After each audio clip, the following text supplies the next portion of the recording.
അത് പിന്നെ മോളെ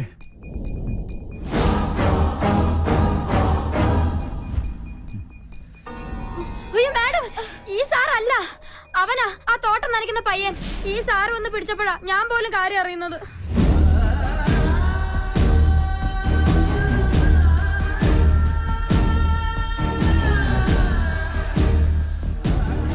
സാറേ, പിഴച്ച വഴിക്കൊന്നും പോവില്ലെന്ന് ആന്റണിക്ക് ഉറപ്പുള്ളതുകൊണ്ടാ ഞാൻ ആദ്യം സാറിനെ പരിചയപ്പെടുത്തിയത്. സാറിന്റെ മകൾ ഇവിടുത്തെ രാജകുമാരിയാണെങ്കിൽ ഈ നിൽക്കുന്നത് ഞങ്ങളുടെ രാജകുമാരനാ.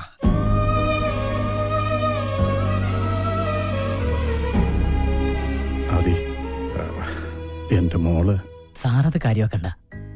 സ്വന്തം നാട്ടുകാരന് തല്ല് കിട്ടിയപ്പോ ഇദ്ദേഹത്തിന് വേദനിച്ചിട്ടുണ്ടാവും. കുഞ്ഞുനാളിൽ ഒരുപാട് എടുത്തുകൊണ്ട് നടന്നിട്ടുള്ളതാണേ. ആ സ്നേഹവും വാത്സല്യം കൊണ്ട് പറഞ്ഞതായിരിക്കും.